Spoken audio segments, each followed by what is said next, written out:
Good morning everyone and welcome to the Shamrock Quilt Studio. We're working on our project. This is Christmas in July and we are working on a project out of the Vintage Christmas book by Lori Holt of Bee in My Bonnet Company. And just to refresh your memory, we are doing the Bringing Home the Christmas Tree quilt. Our adaptation of it, we're going to be following the pattern in the book pretty closely, and today we're back to talk about the car block. We're going to bring that block all together. Now, we did cover the Christmas tree block in our previous video, and we talked about in our last video how you're putting together the big tree for the top of the car the same way.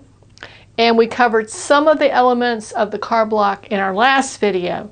So we're here today to talk about some of the other elements and then putting it all together. And we will do that right after this.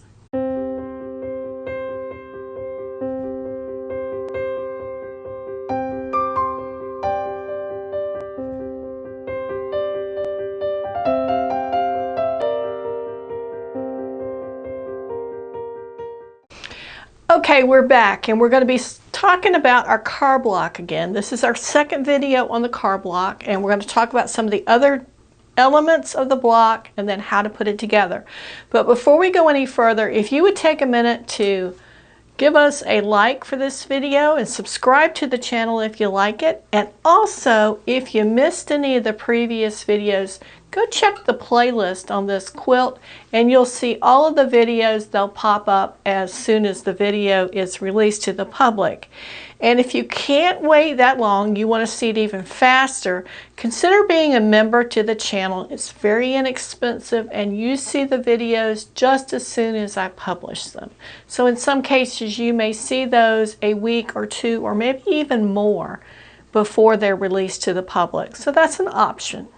Okay, talking about the car block. I want to review a couple of things that we talked about previously, just to kind of refresh them in our minds. And there were two items where we're using two different things and we're having to swap back and forth. The first thing is we're swapping back and forth feet for when we sew a straight seam where we need a 1/4 inch seam allowance. And then we're using a regular foot, open toe foot, for the seams where we're doing diagonals. And that's where we're going to start first this morning because I've got a couple of diagonals to do. And then I think the rest of them are the straight seams. Now, the other thing was I was using light colored, in this case white thread, and I was using a dark black thread for when we were working on the wheel or tire parts. And I kind of got to a point where I would have one of those seams thrown in with the rest of them, and I just used the white thread, and you really can't tell it. As long as you keep those stitches nice and close, you should not be able to see a difference. So let's make sure our camera up top is working. It is. Now, I'm working on this red card today, and I had a heck of a time finding a fabric that I was happy with the trim on it. I picked kind of a burgundy fabric. It's a really deep red. There it is. And I was looking for a fabric that I could use as the trim. And I was really in my head thinking maybe something that had a long line or the design was kind of linear, and I just couldn't find anything. You know, with Joann's going out of business, it's really limited the places that we can get our fabric from. And sometimes you just have to go with the best thing you can find. So I did find this fabric that has that same deep burgundy in it as a little dot, and then it also has this gold star. And probably not my first choice. Oh, my machine is just giving me a fit here this morning. Not quite sure what's going on with that. Look, a bird's nest. If you've ever wondered what a bird's nest looks like, There's a great example, and it often happens when you're just starting to sew or if something is wrong in your bobbin. So we're going to take this out and check our bobbin.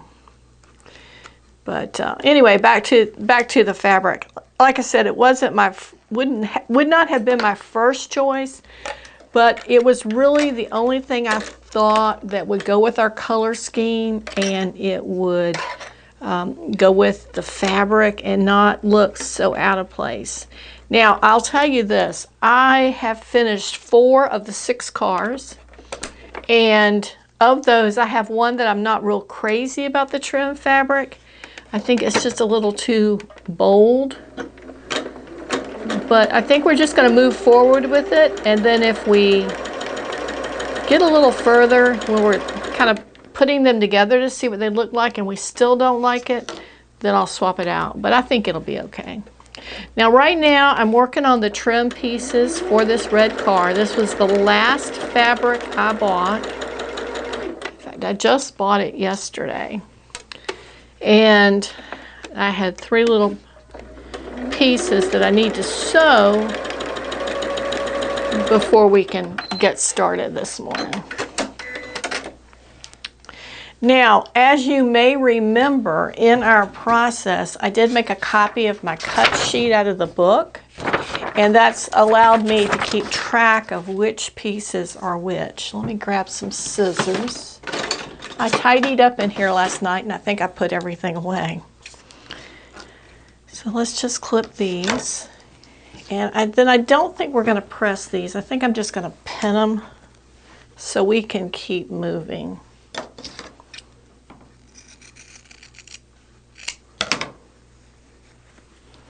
I'm just going to do a little finger press on those, and then I'll pin it in place. And we'll sew and trim very carefully. I always find that that's when I'm likely to run it over with the scissors like I did. Was it that last time? So you just need to be very careful. Okay, there's 2. And then our third one, we still got a bit of a bird's nest there.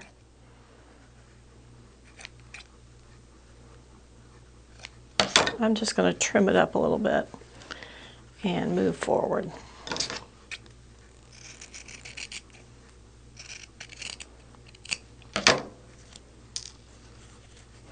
If I were looking at fabrics where I thought it would make a huge difference which the way they were pressed, I would do this a little differently. But I'm not sure it's going to matter with this 2 dark fabrics.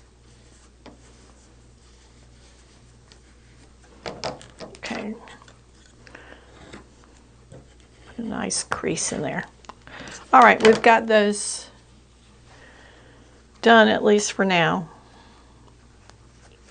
So let's get started on this design. And what I've done is I've kind of put these pieces one on top of the other so we can keep track of what we're doing.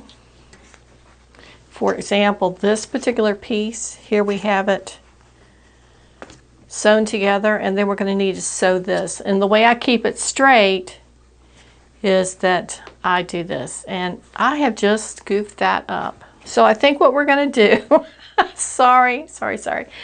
There's a good point for your attention, is that we had this, and we're putting these little snowballs on the corner, and sometimes they're on the same corners, the same side of the fabric, sometimes they're on opposite. And this one should have been opposite, and I goofed. I just flat out goofed. So that means, since I've already trimmed it, I'm going to have to cut another piece. So I think what we'll do is we'll just skip the red car for now, and we'll just do the blue car, and that'll allow us to keep going without having to take a break. So I will have to explain a little bit about what we're doing because we're going to miss a step. So what we're going to do is we're going to use the blue car, which I know is all sewn properly, as our guide to sewing the red one. And you're going to take some of these pieces and you're going to sew them together like this. So I'm going to just show you one of those so you get an idea. And again, with our 1/4 inch seams, you remember we changed the settings on the machine so we get the setup for the 1/4 inch, and then we're going to change our needle placement and our stitch length just slightly. And then we're going to sew these together. So I always put them so that they match up. And if you have any discrepancies there with your seams, I always try to split the difference, trying to keep it as straight as possible.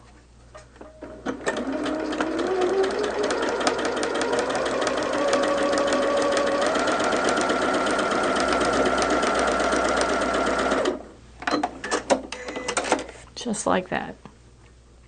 And then you would press that seam towards the dark side, or you could choose to do it the way she instructs in the book. She does give you some of those instructions. So now let's focus on getting this block together. And I want to make sure that you can see. Let me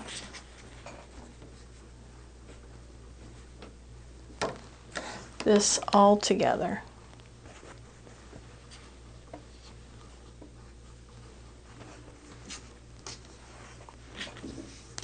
And it's going to look a little funky because we've got spaces that will disappear when we put the seams in. So how are we looking up there? I think we need to come over a little bit. So let me adjust. I don't want to put it so far my machine falls off, but I want you to be able to see this. Okay, that's pretty good. We've got most everything there.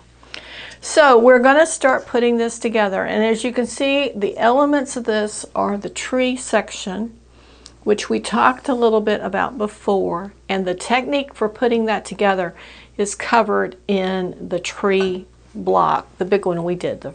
So if you have any questions about this section, refer to the video on this one. And then we have our window section that we put together, and we did that in our last video. And we have our 2 wheel sections here. You can see those. Now, this one in front has a section all around the wheel. The one in the back does not. And what we need to do is we need to start assembling these things. I made some notes for this video's content, and I want to make sure that I cover those. One of the things that helped me greatly to get to this point, and just to review, I've got 4 of the car sections completely done. I've got all of my tree blocks done. There are 4 of those. And I've got all the tree subunits, and I've got all the wheel subunits, and all the window subunits. The only thing I don't have complete is the red car. We had an oopsie earlier in our video. So I've got one piece I need to go back and cut, and then I need to construct these pieces. One of the things I wanted to talk to you about is something that confused me greatly with the instructions of how to put this block together. And I wanted to address it because I suspect that there was a little piece of the instructions that got missed. I haven't had an opportunity to check to see if there are any notes that might have been available after publication for this. But here's what confused me. On page 116 at the top left-hand side, there are instructions about adding a K square and a V square to part AA. And part AA, I'm going to give you the size for that because that's the thing that helps me determine which piece I've cut. AA is 7.5 inches long. So it's not the longest one, it's not the shortest one, it's the one in the middle. And the instructions walk you through putting on this, we'll do it here, this block here and the block here. Now this is the trim for the car, this is the background, and this is the car body. But here's what confused me. It never tells you unless I've missed it, where it goes. So let me tell you where it goes. And like I said, I could have missed this because I've read it in bits and pieces as we go. And I kind of read through the whole thing as well, and I just don't see it. But that AA piece, this AA piece, goes on top of the front wheel section. So it's kind of like putting a puzzle together. The only place that 7.5-inch piece could go is there on top of that. So then you've got the rest of this to put together. Now, what else did I want to tell you? And let me check my notes to be sure. One of the things that helped me get to the point where I have so much finished in such a short period of time was working in batches. I love to sew. I love to be here at my machine. I love to hand stitch. But one thing I don't care for is sitting at my machine or at my table for hours. I want to come in here and do something and then move on to something else. And the way that that worked for me in this particular project was I would come in and cut a bunch of things and then walk away and come back and cut some more and so forth. And then when I would come in and I would see what needed to come together, and I would pin a bunch of things that were in the same form or the same methodology, and then I would sew them, and maybe I'd go ahead and press those and put them down and come back. And you see that little process of coming back helps me not to spend so much time in this chair, and allows me to get a lot done because I was able to take most of these blocks and do them in sections. So I'm working on 4 at a time or 5 at a time. It was never 6 at a time because I had one finished. But if you were doing it from scratch and you didn't need to have this ahead of time, you could do all 6. So you're doing 6 times. Just make sure you get it right the first time, and it works great. Pressing. I found that when I was putting these little corners on these blocks, if I pressed it before I trimmed it, it was easier and it gave me straighter pressing seams and straighter edges, and I had less trimming to do. So that was really important, and it helped me a lot. And there's a lot of pressing because there are a lot of seams in here because there's a lot of pieces. I know you've heard that before. And then some things you get to the point where you can sew them and you don't need to pin them. So that was very good. And like I said, just keep checking that what you're doing is correct and you don't have a mistake like I did earlier.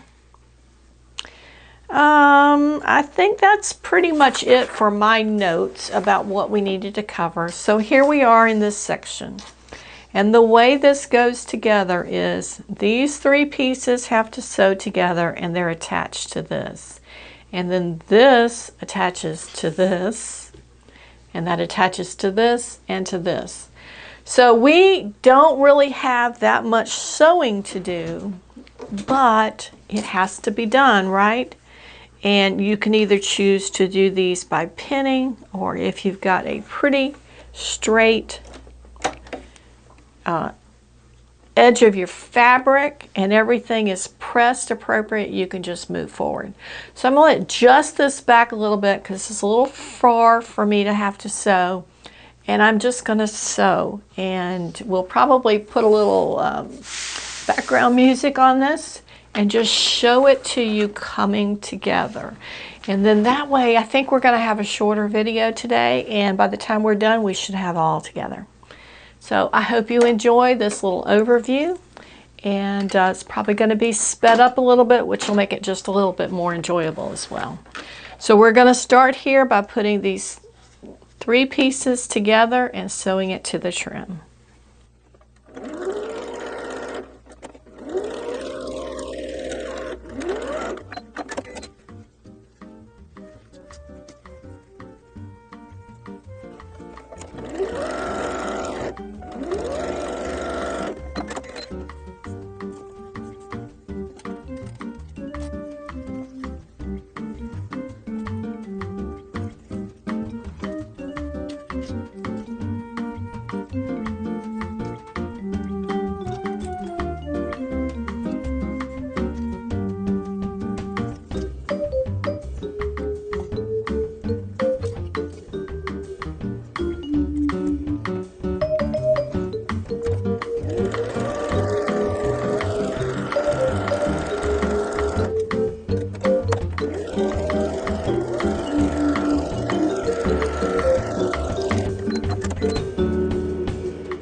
Well, I think this, other than our little oopsie in the beginning, has gone really smoothly, and I'm excited to show you the completed card block. And I don't know at this point how long it really took to sew those together. It didn't really seem like it took that long. Now I will note that I didn't stop to press in between, which if you really wanted the best results, that's what you would do. But having done a few, I kind of know now where you need to press and where you can delay pressing and still get a good result. Now, a couple of things I wanted to mention to you. I noticed that most of my big tree strips ended up being a little bit longer than the block, and you can kind of see that here. We've got, oh, I would say a little bit more than 1/4 of an inch in excess. And then what I'm going to do is I lined them up on this side. You could split the difference. You could push it all that way. It's not that much. It's really not going to make a difference. And I think the reason we're seeing that is because, you know, we adjusted so that we're getting a scant 1/4 inch. And by the time you put in what is really about 10 seams here, that little tiny bit is going to make a little bit of a difference. So what I'm going to do is I'm just going to line this up and trim it up just a tad. Now I'll tell you right now, it's not particularly square, so I'm just going to run, excuse me, I'm just going to run this line as close as I can to square. What I've done is I've lined up here, even with the piece of the car. And then on this end, it's pretty straight. It's off a little bit. And then I've tried to line it up here with this seam a bit. And all I'm really looking to do is cut off that little bit of excess up there, so that when we go to sew it, we're not having to worry about that. So you see we've got a little bit of a draw up here.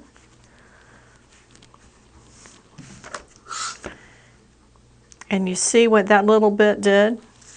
And if you wanted to be really persnickety about it, you could trim it all up and get it even. I don't think I'm going to worry about it because I don't really worry about those seams being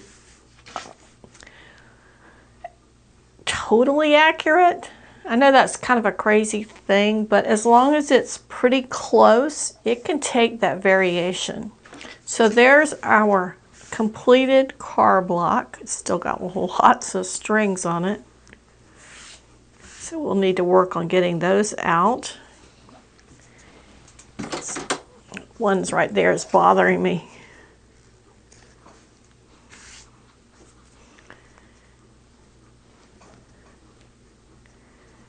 Pretty, pretty, pretty. It is just really cute.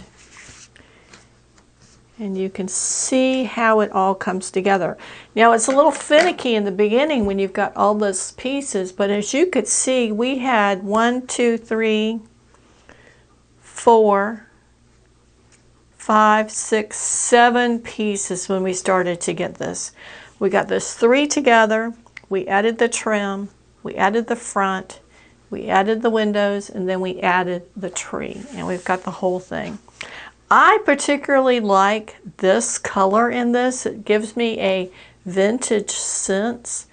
And I tried when I was picking out the colors and the fabrics to think about the fact that they're cars. They're really cars. And if you picked out, let's say, a fabric with a spaceship on it, you're not going to see a car with a spaceship.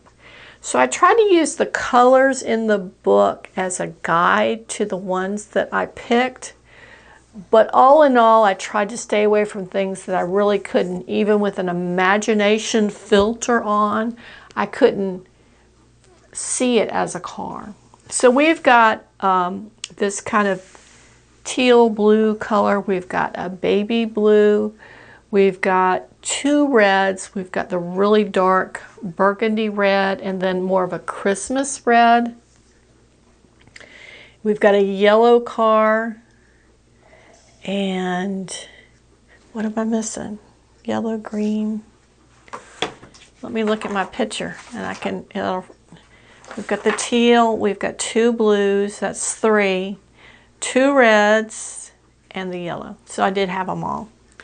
Now I think together they're going to look really cute, and they're going to look very similar to the picture in the book. If you wanted to go with a completely different design, that's an option too. You could go with modern bright colors. You could go with a more of an ice cream tone like this is. There's lots of options. I think that the color palette for both the one in the book and the one we're doing is somewhere between that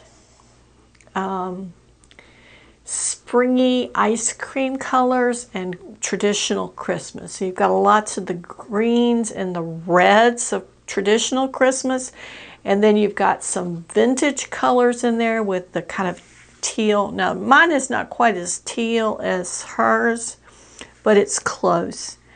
And then you've got a yellow car, and we do see yellow cars. We don't see as many yellow cars as we would white, but clearly a white car or a black car is going to look out of place. And I did consider doing a silver car, but I thought a silver car would probably not show up very well. But you could use like a dark gray, would maybe work too. Lots of options on your color choices. So here's our final car block. It's all put together. It turned out really nice. Now I will tell you, I used a little bit of starch in this so we get a nice crisp final product to look at. Now where do we go from here? Well, got a couple of things we need to do. There are a few pieces that we need to cut out of our background fabric to put it all together. And I'll just quickly show you the little drawing in the book here. So we've got some pieces to space them out appropriately. Now keep this in mind. You could always make part of these blocks and arrange them differently so that you get either a different shape or a different overall design or a different purpose. For example, you could put a car and 2 tree blocks together and have a table runner and just put a border around it. That'd be super cute. And you could do a horizontal quilt. I'll tell you, I did one of those out of her book before, and I did it for a bed that's a day bed. So the horizontal nature of it really fits the bed. But for any other purpose, the quilt looks crazy on its own because it's a long, skinny, horizontal quilt. But you could do that as well, especially if you had a long area you wanted to use as a wall hanging. So keep that in mind. But there are different ways that you can put these together. So what I'm going to do at this point, I've got the one car block that we had our little problem with today, and that'll go together really quickly once I remake that one piece. And fortunately, I've got enough fabric that's not going to be an issue. So we'll come back for our last video during July for this project, and we will put together the top. And then I've got to go find a fabric to back this in. I can back it in the confetti fabric because I have quite a bit left over and they are still selling it. So that's an option. I would kind of like fabric on the back of it that was maybe medium green with trees and maybe a novelty Christmas, but I don't want something that's going to compete with the front of it. So I need to be careful about what I pick. And now that Hobby Lobby has changed their discount structure, it really is important to buy those fabrics when they're on sale, even if it is only 30% now instead of the 40%. We got to take a win where we can get it, right? So that's what we're going to do next. And so on our next video for this project, we will be putting together the top with all of the finished blocks, and we should be able towards the end of the next video to see the whole thing can't talk. We should be able to see the whole thing hanging here as a completed unit. A completed flimsy that's ready for its sandwich and quilting. And I'm pretty sure that I'm going to do a machine quilting on this. But that is our card block. I wanted to hold it up and show it to you which side is better. There's not one that's better, so we'll just do it this way.